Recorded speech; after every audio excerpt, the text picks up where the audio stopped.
Right, well, if this looks like a knockoff bigclive.com, that's because it kind of is. Unfortunately, this is the best option for top-down recording with the space I have. But I just thought I'd do this first video with this to try it out, really, and show off this, which is a courtesy light kind of thing, or a warning light from the back of a 1990 Land Rover Discovery. Apparently, this was fitted to the back of the trucks between 1990 and 95, because my 95 or 94 Discovery doesn't have one of these. It's completely blanked off, although the wiring is in place for it. So I was a bit surprised when I pulled this out today. I've swapped the back doors of the trucks, and the newer door doesn't have it. The older one does. So it doesn't seem to work. It's completely dead. There's no continuity between the wires, and it doesn't work when I power it from 12 volts. So I'm going to take it apart and see if we can find out what's inside. I haven't taken it apart, so this is going to be new to me as it is to you. Positive lead on this side, which goes between the number plate lights. So you get the wiring to the number plate light, which then feeds through and goes to there, and yeah, it just steals some power from that. And I know this cable here is fine. I've tested the continuity on that one, but the whole thing doesn't work. So I have some screwdrivers to hopefully get into this thing. It looks like there are 4 little holes here that I can use to get into it, and I'm sure I'm going to butcher the thing getting in. I've never seen one of these, let alone actually try to get into one. But this is the way people do it. Oh dear. There we go. Apparently that's what's inside. A load of mud. I'm hardly surprised. I've actually brought a spare bulb. I guessed it might be one of these bulbs. Fingers crossed I've guessed correctly. How am I supposed to get this out? I'm not even sure how to get it out. Also, the other difference from Big Clive is I don't have alcohol. I only have coffee in a TranStar mug. I can't quite pull off the same alcoholic drink thing that Clive can.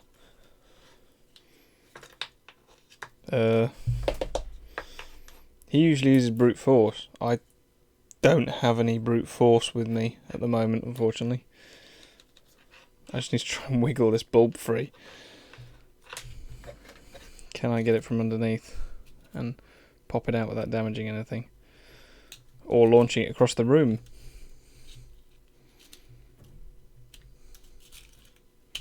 Oh, well, apparently no. There's the bulb. Amazingly, actually the correct type of bulb. There's the one I have spare, and I won't be able to hold this up to the camera because the GoPro can't focus closely enough, but that bulb actually looks fine.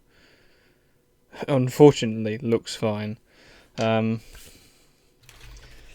Let's see, if I turn on my bench power supply, if I can get a connection between these two without shorting it out, will it work? This is risky. Oh, this is not a good idea, probably. Maybe I can clip it onto there and onto this side. Oh, well, we have some kind of connection. Fortunately, this thing is, oh, blimey, protected from short circuits, so it shouldn't, the power supply itself shouldn't care too much if I short circuit it. Okay, well the bulb clearly works, sort of works. So let's try putting in this replacement, new one from Halfords. Great place. That's very dirty inside there, so I wouldn't be too surprised if it doesn't work. It is the same style of bulb. Okay, well let's see what happens here. So it's all tangled up now. Positive is this side. Ground is this side. Negative. Nothing. Not a sausage. Clearly the connections inside are dirty. I'm not surprised, the amount of dirt that fell out. Now we'll get this thing back out again. Okay, well I'm going to clean this up because that would be very boring to try and watch me do that. It could take a long time. That very nearly went in my coffee. Yeah, that's filthy in there. So I will try and clean that up, and also I'll just give the lens a little clean on camera and see what happens. I have some tissue and some general isopropanol.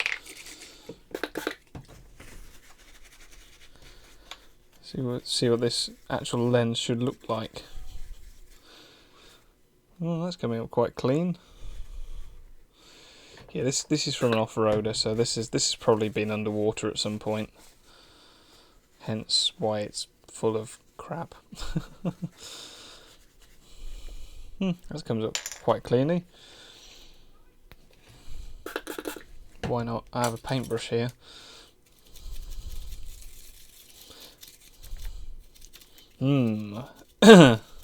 Alcohol smell. Excuse me.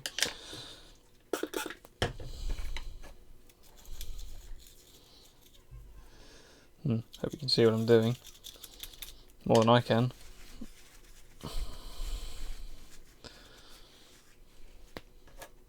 Never understood how Clive can do this with the camera in front of his face. Maybe that's not quite how the setup works. But I have a microphone in front of my face.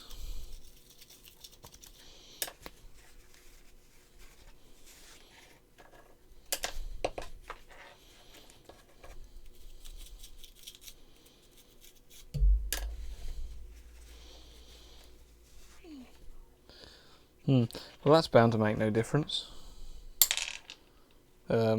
There it is. Try to find the bulb. Probably should have tested this bulb actually before I did it.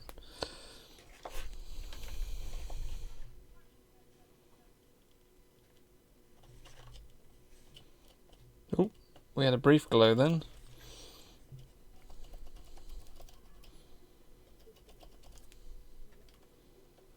It's possible this wiring is bad.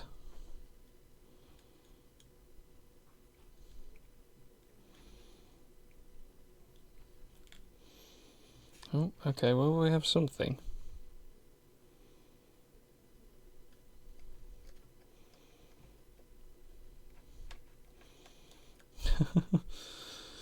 It's a little intermittent. Let's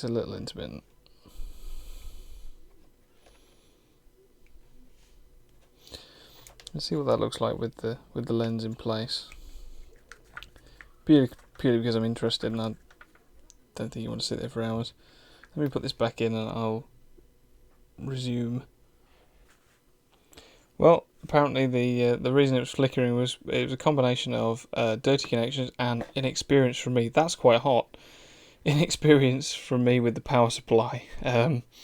It was just dragging the current down. The constant current was set too low, so it was limiting it. So that's why it didn't work. But now the lens is back in place and it's working again with the new bulb. It's possible that it would have worked with this other bulb, which it looks fine, but I'll clean that off and keep it as a spare.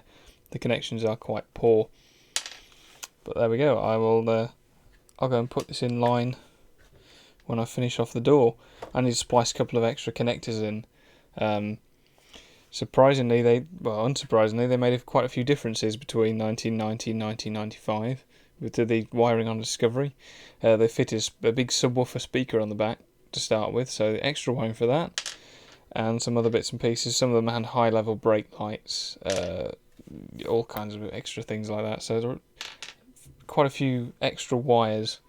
I didn't need any of those, but I need to change a few over. Essentially, after that, everything's the same, which is good for me. But yeah, they never fitted this to later Discoveries, and it gets really hot.